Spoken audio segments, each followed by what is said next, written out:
Hello everyone, आज की इस वीडियो में हम बात करेंगे पुलिस केस के बारे में। पुलिस केस को लेकर के बहुत सारे लोग बहुत ही ज़्यादा कंफ्यूज रहते हैं। लोग समझ ही नहीं पाते कि पुलिस केस होता क्या है। तो स्पेशली हम फोकस करेंगे पुलिस केस पर, लेकिन इसमें आप समझ लेंगे कि आखिर केस होता क्या है, किस किस तरीके से केस किया जाता है और किस टाइप के केसेस को क्या क्या कहते हैं। आसान भाषा में समझने के लिए ये समझ लीजिए कि जब भी आप कोई ऐसा केस कर रहे हैं जिसमें जो भी अपोजिशन में है, जो भी आरोपी है, जिसने अपराध किया है, जब उसको आप पनिशमेंट की बात करते हैं कि उसको पनिशमेंट मिलना चाहिए, तो इस टाइप के केस करने के लिए आप थाने जाते हैं या फिर आप कोर्ट की मदद लेते हैं। तो इस टाइप के जो केस होते हैं, इस टाइप के जो अपराध होते हैं जिसकी आप शिकायत करके उसको पनिशमेंट दिलाना चाहते हैं, तो इस तरह के केस क्रिमिनल केस कहलाते हैं। ये चीज़ आपने समझ ली। जब आप किसी को पनिशमेंट दिलाने की बात करें, और पनिशमेंट भी दो तरीके से मिलता है, किसी को जेल भी हो सकती है और किसी पर जुर्माना भी हो सकता है, ठीक है, या फिर किसी को फांसी भी हो सकती है, किसी पर और टाइप का सज़ा के तौर पर कोई भी पनिशमेंट दिया जा सकता है। इस टाइप के जो अपराध होते हैं जिनके लिए सज़ा मुकर्रर है, जिनके लिए जुर्माने मुकर्रर हैं, तो इस टाइप के केस जो है क्रिमिनल केस की कैटेगरी में आते हैं। इस तरह के केस दो तरीके से किए जा सकते हैं। पहला है थाने में कोई रिपोर्ट दर्ज करा के, जिनको हम स्टेट केस कहते हैं। थाने में आपने रिपोर्ट दर्ज करा दी। दूसरा तरीका है कोर्ट में शिकायत करके, कोर्ट में कंप्लेंट करके। तो इस तरह की जो कोर्ट में कंप्लेंट की जाती है, इसमें इसको हम कंप्लेंट केस कहते हैं। ये दोनों ही कैटेगरी जो है क्रिमिनल केस की कैटेगरी में आते हैं। मतलब क्रिमिनल केस को आप दो तरीके से कर सकते हैं, थाने के द्वारा रिपोर्ट दर्ज करा करके या फिर कोर्ट से भी, ठीक है। लेकिन यहाँ पर जो आप थाने के द्वारा केस कर रहे हैं, इस टाइप के केसेस जिसमें पुलिस की भूमिका होती है, उनको हम पुलिस केस कहते हैं। अब पुलिस केस को भी थोड़ा सा हम चाहें तो थोड़ा सा और भी अलग कर सकते हैं। इसमें भी दो कैटेगरी होती हैं। एक तो एक ऐसी कैटेगरी होती है जिसमें पुलिस अभियोजन पक्ष पीड़ित की तरफ से कोर्ट में एविडेंस प्रस्तुत करती है, जिसको हम स्टेट केस कहते हैं। एक होता है प्रशासनिक केस, ठीक है, सरकारी केस में क्या होता है, इसमें ये होता है कि एक्चुअली पीड़ित इसमें कोई नहीं होता, बल्कि सरकार खुद, जो सरकार ने नियम कानून बनाए हैं, अगर कोई उनका उल्लंघन करता है तो उस मामले में पुलिस प्रशासन या सरकार खुद अपनी तरफ से उसको एक्यूज्ड बना करके उसके खिलाफ एफआईआर दर्ज करती है, उसके खिलाफ कोर्ट में एविडेंस दे करके कि देखिए हमने ये नियम बनाया है और इसने इस नियम का उल्लंघन किया है, इसके तहत इस पे ये आरोप लगा है। अगर उस पर वो आरोप लगता है और वो उस पर साबित होता है कि हाँ उसने वो गलती की है, उस पर वो उसने कृत्य किया है, तो उससे पनिशमेंट मिलती है। तो एग्जांपल के तौर पे इस तरह के केस कौन कौन से हैं। अब इस तरह की कैटेगरी में किस टाइप के केस आते हैं। एग्जांपल के तौर पे तमंचा वगैरह आप रखते हैं, AK-47 लेके घूमते हैं, अचानक आपको कहीं से तोप मिल जाए तो वो आप लेके घूम रहे हैं, क्योंकि सरकार ने तो ये बैन कर रखा है ना। अगर आपके पास ऐसे हथियार मिलेंगे, भले ही कोई शिकायत करने वाला ना हो, भले ही आपने कोई मर्डर ना किया हो, लेकिन अगर सिस्टम को, पुलिस को अगर इसकी कोई सूचना भी देता है कि भाई फलाने व्यक्ति पे तमंचा है, तो बस यही आपका कृत्य हो गया। आप पे अगर तमंचे की रिकवरी होती है तो भाई आप मुलजिम हो गए। अगर आप पे साबित हो गया कि आप पे तमंचा पाया गया, तो उस मामले में आपको पनिशमेंट मिल सकती है, क्योंकि ये चीज़ें पास रखना भी अपराध है। आप तमंचा को नहीं रख सकते। सरकार ने जिस चीज़ों की छूट दी है, जो नियम कायदे बनाए, उन्हीं के तहत ही आप वही असला रख सकते हैं जिनको सरकार ने, जिनकी परमिशन, जिनकी मंजूरी दी है कि ये असला, ये वेपन्स आम जनता के लिए जारी किए जा सकते हैं। अब AK-47 तो जनता के लिए जारी नहीं की सरकार ने, तमंचा तो ऑलरेडी बैन कर रखा है, AK-47 पे जनता के लिए बैन कर रखा है, ठीक है। तो अगर ऐसे वेपन आप पे पाए जाते हैं तो ये भी एक ऐसा पुलिस केस हो सकता है जिसमें भले ही कोई स्वतंत्र, मतलब कि ऐसा कोई विक्टिम ना हो, लेकिन ऐसे मामले में प्रशासन खुद ही कार्रवाई करता है। इसका मिसयूज भी होता है। जुआ के केस हैं, जुआ के जो केस चलते हैं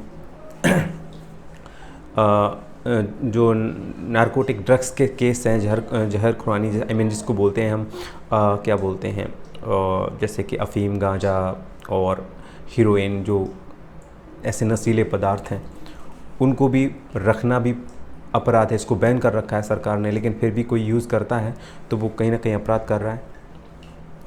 देसी शराब है, देसी शराब पे पूरी तरह से बैन है, मतलब कि ऐसी शराब जो बिना लाइसेंस के बन रही है, बिना परमिशन के बन रही है। तो ऐसी शराब अगर कोई रखता है, स्टोर करता है, सेल करता है, भले ही बनाता ना हो, बनाता भी है। तो ये सारे जो है इस तरह के केस के दायरे में आते हैं। इस टाइप के जो केस होते हैं भाई ये प्रशासनिक केस होते हैं, पुलिस केस भी होते हैं, ठीक है। तो इनका मिसयूज भी होता है। जब भी पुलिस देखती है कि भाई ये कोई ज़्यादा उत्पात कर रहा है, ज़्यादा खुरापात कर रहा है, तो पुलिस उस पर जो है गुंडा एक्ट लगा देती है। गुंडा एक्ट भी है, गैंगस्टर भी है, ये सारे पुलिस केस कहलाते हैं। तो जब कोई खुरापात कर रहा होता है, जब पुलिस को उसको कंट्रोल करना होता है, तो भले ही उसके खिलाफ़ कोई जनता का आदमी गवाही देने के लिए तैयार ना हो, कोई शिकायत करने के लिए तैयार ना हो, तो पुलिस क्या करती है, उस पर कट्टा लगा देती है कि इसके पास कट्टा पाया गया। मुखबिर ने सूचना दी, हमने जा कर के तलाशी ली तो इस पर कट्टा पाया गया। मुखबिर ने सूचना दी, हमने इसकी तलाशी ली तो इस पर ड्रग्स पाया गया। मुखबिर ने सूचना दी, हमने इसकी तलाशी ली तो ये जुआ खेलता पाया गया। ये जो इस तरह के जो केस हैं जिसमें पीड़ित पक्ष होता नहीं, मतलब कि आपने किसी के साथ कृत्य नहीं किया है, लेकिन ये जो इस तरह के जो केस हैं जो कानून के दायरे से बंधे हुए, मतलब कि जिनको परमिशन सरकार ने नहीं दी है उस चीज़ को आप कर रहे हैं, तो वो भी कृत्य होता है। और ऐसे ही केस पुलिस केस कहलाते हैं, प्रशासनिक केस कहलाते हैं।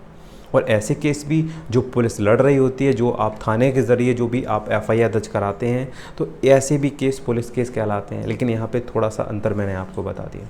यहाँ पर पीड़ित जब आप थाने में जाकर के कोई शिकायत करते हैं तो आपकी तरफ से पुलिस कोर्ट में एविडेंस रखती है, लेकिन जब कोई प्रशासनिक केस होते हैं तो वो कानून के अकॉर्डिंग होते हैं। आप कानून का उल्लंघन कर रहे होते हैं, ऐसी चीज़ें आप रखते हैं, ऐसी चीज़ें आप बनाते हैं, बेचते हैं, रखते हैं, या ऐसी चीज़ों की आप जानकारी रखते हैं, ठीक है, कि भाई किसी के पास ड्रग्स है, आपको इसकी जानकारी है, तो भाई जानकारी रखना और आपने सूचना न देना भी एक अपराध है, ठीक है। आप कोई कट्टा रखता है और आप इसकी जानकारी रखते हैं कि उसके पास अभी मौजूदा हालत में कट्टा है, लेकिन आपकी सूचना आपने सिस्टम को नहीं दी, आपको पता है, आप पकड़े जाते हैं। आप ऐसे लोगों के साथ पकड़े जाते हैं, आप कहें कि नहीं मेरे पास तो कुछ नहीं था, मुझे तो सिर्फ सूचना, मुझे तो मालूम था, तो मालूम होना ही अपराध है।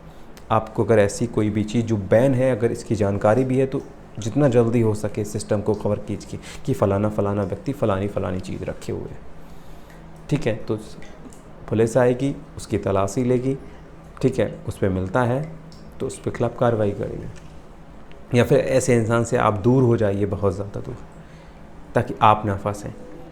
और ज़्यादातर मामलों में मैंने आपको बताया कि पुलिस भी ऐसे केसों की मदद लेती है। आई मीन आप शिकायत करने नहीं जा रहे किसी के खिलाफ़, ठीक है, लेकिन कोई ऐसा है समाज में जो गुंडा प्रवृत्ति का व्यक्ति है, तो जब चुनाव का टाइम आता है तो आपने देखा होगा गुंडा एक्ट उन पर लग जाता है, जो कि पुलिस केस है, प्रशासनिक केस है। गैंगस्टर लग जाता है, जो कि पुलिस केस है, प्रशासनिक केस है। जुआ का केस ठोक देते हैं उसके ऊपर। आर्म्स एक्ट के तहत तमंचा वगैरह का केस लगा दिया जाता है कि इसके पास तमंचा पाया गया। अफीम, हीरोइन, गांजा, नारकोटिक ड्रग्स का कोई केस झूठा लगा दिया जाता है सिस्टम की तरफ से। अब उसके पास पाया गया, नहीं पाया गया, कुछ लोगों में पाए जाते हैं, ठीक है, तो वो वास्तविक केस होते हैं। लेकिन और कुछ पुलिस झूठे भी केस ठोक देती है, ठीक है, तो उस मामले में जो है केस चलता है, केस साबित होता है तो उसे पनिशमेंट मिलती है, नहीं तो वो बाइज्जत बरी हो जाता है। तो ये बहुत सारे ऐसे केस हैं। सो गाइस, आप जानते होंगे कि किस किस टाइप के केस होते हैं। कुछ केस ऐसे होते हैं जो कोर्ट से कंप्लीट केस के रूप में किए जा सकते हैं, जो कि क्रिमिनल केस होते हैं। कुछ केस ऐसे होते हैं जिनको हम स्टेट केस कहते हैं, जो कि थाने के ज़रिए किए जाते हैं। कुछ केस प्रशासनिक केस होते हैं। सो गाइस, ये था पूरा video. I hope you like this video. चलिए मिलता हूँ नई वीडियो के साथ, तब तक के लिए दोस्तों सब्सक्राइब कीजिए हमारे YouTube चैनल अफजल LLB को और दबाइए बेल आइकॉन अपडेट हर नया वीडियो सबसे पहले देखने के लिए।